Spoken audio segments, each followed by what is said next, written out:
ରାତି 3ଟା ବେଳେ ଫୋନ୍ କଲେ ମୋତେ ଆଉ ତୁମର ପୁଅର ସେନ୍ସ ନାଇଁନି ଆସ ବୋଲି। କ'ଣ ଭାବୁଛନ୍ତି ଏବେ?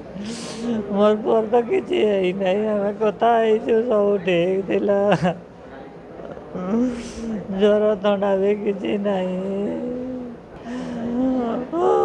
ଆମେ 2 ଜଣ, ଆମର ଗୋଟେ ମାତ୍ର ଛୁଆ, ଆମେ କେମିତି ରହିବୁ ତାকে ଛାଡ଼ିକିରି।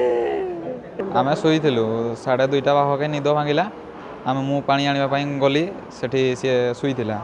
ତ ଆମେ ଭାବିନୁ ରୁମ୍ରେ ଗରମ ହେଉଛି ବୋଧେ, ସେଠି ଶୋଇଛି ଝରକା ପାଖରେ। ତ ଆମେ ଡାକିଲୁ, ଉଠିଲାନି, ପାଣି ଝିଣ୍ଟିଲା ବେଳକୁ ବି ଉଠିଲାନି। ତ ଆମେ ତାପରେ ୱାର୍ଡ଼େନ୍ ଭାଇଙ୍କୁ କହିଲୁ ଆଉ, କିନ୍ତୁ ଡାକ୍ତର କିଛି ସେମିତି କହିନାହାନ୍ତି, ପୋଷ୍ଟମର୍ଟମ୍ ପରେ ଜଣାପଡ଼ିବ। ସାର୍ମାନେ କ'ଣ ରାଗାରାଗି କରିଥିଲେ କି? ନାଇଁ, ସେମିତି କିଛି ନାହିଁ।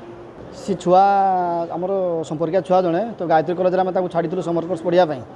ତ ହଠାତ୍ କି ଆଜି ରାତି 3ଟା ବେଳେ ତା ବାପାକୁ ଫୋନ୍ ଆସିଲା ଯେ ଆପଣଙ୍କ ଛୁଆ କ'ଣ ଦେହ ଖରାପ ଅଛି, ଆଉ ଆସନ୍ତୁ। ସେମାନେ ଆସି ଦେଖିଲା ବେଳକୁ ସେ ଛୁଆ ଡେଥ୍ କରିସାରିଛି। କ'ଣ ହେଲା ବର୍ତ୍ତମାନ ତ ଆମେ କିଛି କହିପାରୁନୁ, ସେଇଟା ସେଇ କଲେଜ କର୍ତ୍ତୃପକ୍ଷ ଯାହା କହିପାରିବ, ଆମେ କ'ଣ ଜାଣିବୁ, କେମିତି ଜାଣିବୁ? ଆମେ ତ ତାଙ୍କ ପାଖରେ ଛାଡ଼ିଥିଲୁ, ସେ ହିଁ ବତେଇ ପାରିବେ।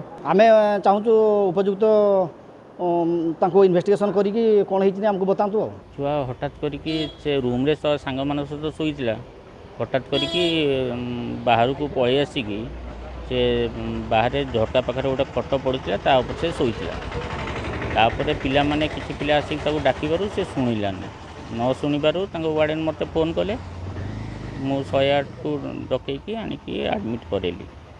ଆଉ ସେତେବେଳକୁ ଡକ୍ଟର କହିଲେ ନାଇଁ ସେ ଚାଲି ଯାଇଛନ୍ତି ବୋଲି। ମୁଁ କହିଲି କଥା କ'ଣ, ମାନେ ରିଜିନ୍ କ'ଣ ହେଇଛି ଡକ୍ଟରଙ୍କୁ ପଚାରିବାରୁ ସେ କହିଲେ କି ପୋଷ୍ଟମର୍ଟମ୍ ପରେ ଜଣାପଡ଼ିବ।